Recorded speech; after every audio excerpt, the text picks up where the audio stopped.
Bienvenue au Café de la Vérité. Aujourd'hui, je vais vous parler un petit peu des épreuves. J'ai eu à cœur de vous parler de cela parce que on sait que plus qu'on va avancer vers l'enlèvement, on va être un peu plus éprouvé, on va vivre des moments plus difficiles et tout. Donc, on va regarder quelques versets qui vont nous parler sur les épreuves et de ne pas s'inquiéter parce que Dieu est avec nous. Le premier, c'est Proverbe 4, le verset 20. Ça dit, « Mon fils, sois attentif à mes paroles, prête oreille à mes discours. » C'est simple. Écoutons Dieu. C'est lui qui console. Donc, il ne faut pas se décourager. Dieu est au contrôle. Il faut l'écouter. Plus qu'on va rester dans sa parole, plus que ça va être facile de passer à travers les épreuves. Isaïe 51, 12, il dit, « C'est moi qui vous console. » Donc, on est entre ses mains. 2 Chroniques 16, 9. Car l'Éternel étend ses regards sur toute la terre, pour soutenir ceux dont le cœur est tout entier à lui. Donc Dieu nous voit, il voit nos larmes, il voit nos découragements. Et si tu t'es repenti, si tu as reconnu Jésus comme le seul sauveur, tu lui appartiens. Il est notre bon papa.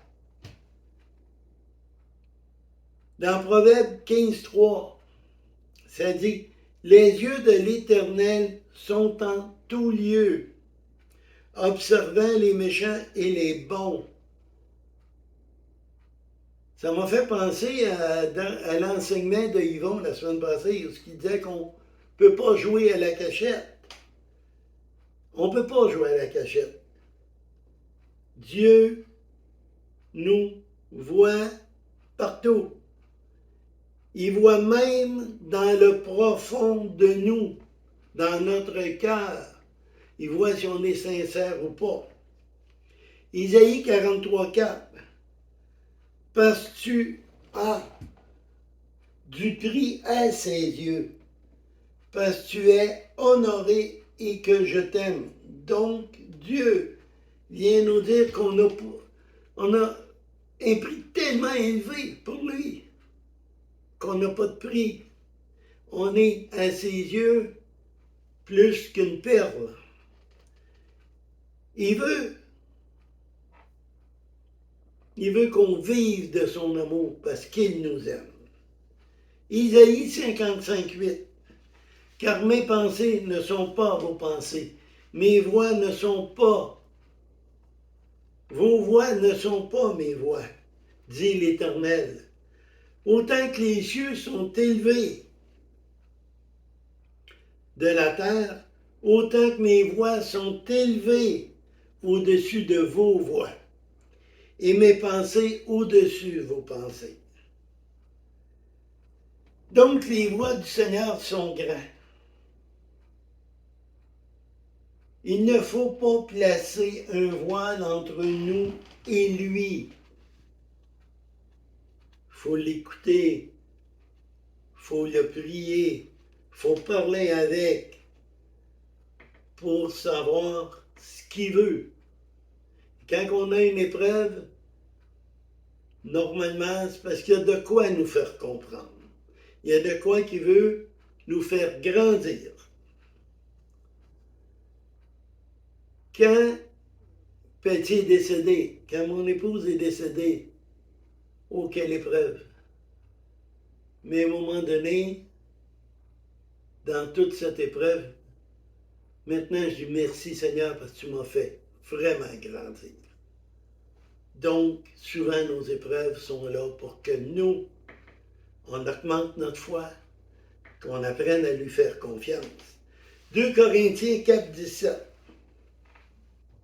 Car nos légères afflictions du moment présent produisent pour nous, au-delà de toute mesure, un poids éternel de gloire. Au verset 18. Parce que nous regardons non point aux choses visibles, mais aux choses invisibles. Car les choses visibles sont passagères, les choses invisibles sont éternelles. Donc, comme je viens de dire, les épreuves sont là pour nous faire grandir. Et quand on regarde à Dieu, on grandit et on s'en sort plus vite. 1 Corinthiens 10, 13. Aucune tentation ne nous est survenue qui n'ait été humaine. Dieu qui est fidèle ne permettra pas que nous soyons tentés au-delà de nos forces. Mais avec la tentation, il préparera aussi le moyen de s'en sortir, afin que nous puissions le supporter. Donc, oui, des fois, on trouve ça très dur, on est découragé. Mais il connaît nos limites. Et il n'ira pas en dehors de nos limites.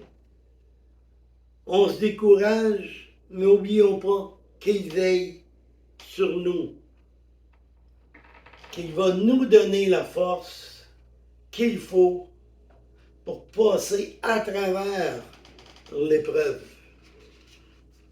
2 Timothée 1, 7.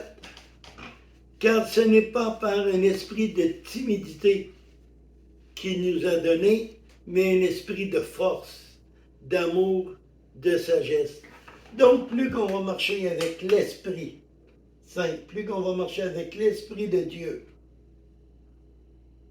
plus qu'on va avoir de la sagesse, plus que notre amour va grandir, et plus qu'on va avoir de la force pour supporter les attaques de Satan.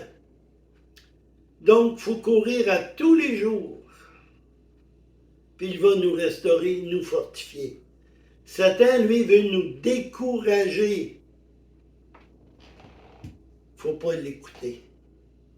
Écoutons, et quand on entend un message à cœur de quelque chose, vérifiez avec la parole si c'est dedans. Si c'est dedans, oui, ça vient de Dieu. Si c'est pas dedans, c'est pas de lui. Isaïe 43, 1. Ainsi parle maintenant l'Éternel, qui t'a créé, ô Jacob, celui qui t'a formé, ô Israël. Ne crains rien, car je te rachète. Je t'appelle par ton nom, tu es à moi. Il nous connaît, restons avec lui, restons fidèles à lui. Marchons, on n'est pas parfait, mais marchons le plus possible avec lui. Psaume 11, 4. L'Éternel est dans son saint temple. L'Éternel a son trône dans les cieux, et ses yeux regardent. Donc levons-nous, louons l'Éternel. Lui nous regarde, il nous voit aller. Il va nous protéger, puis il va nous aider dans les moments difficiles. Deutéronome 31, 8. L'Éternel marchera lui-même devant toi. Il sera lui-même avec toi. Il ne te délaissera point. Il ne t'abandonnera point. Ne crains point, ne t'effraie point. Dieu est au contrôle de tout. Ici, il y a une chose. Il y a 735 ou 736 prophéties dans la parole de Dieu. Il y en a un peu plus de 80% de réalisés. Et ça s'est réalisé à la virgule. Fait que quand il dit qu'il marchera devant nous, qui nous délaissera point. Soyez certains, ce n'est pas des paroles en l'air, ça vient de Dieu. Et il est fidèle à ce qu'il dit. 1 Pierre 5,8. Soyez sobres.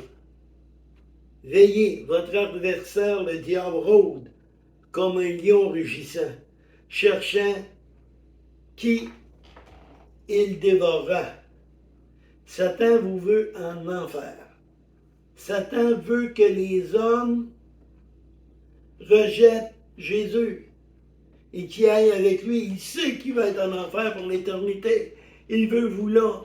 Il ne veut pas que vous soyez avec Jésus et louer l'Éternel. Mais Dieu, lui, il vous a tellement aimé que Romains 19 dit, si tu confesses de ta bouche le Seigneur Jésus, et si tu crois dans ton cœur que Dieu l'a ressuscité de mort, tu seras sauvé. Parce que c'est Jésus qui est venu. Reconnaissons que nous sommes pécheurs. Croyons que Jésus est le seul chemin, la vérité et la vie. Et que par rien d'autre, aucune religion, aucune autre personne que Jésus peut t'emmener au ciel. Donc, reconnaissez que vous êtes pécheur. Faites une prière dans ce genre. Oui, Père, je reconnais que je suis pécheur. Je te demande pardon pour mes péchés. Je reconnais que tu nous as tellement aimés, que tu nous as envoyé Jésus, qui est mort à la croix, à cause de moi qui est pécheur. Je t'en demande pardon et je t'en remercie. Maintenant, baptise-moi de l'Esprit Saint. Amen. Et votre vie va changer. Donc là-dessus, je vous souhaite une belle semaine. Que l'Esprit Saint vous éclaire. Restez ferme dans la parole. Marchez avec lui. Et tantôt, comme Job, qui a resté fidèle, qui avait tout perdu, mais que tout lui a été redonné combien de fois de plus que ce qu'il a perdu. Ramassez-vous des trésors au ciel. Amen.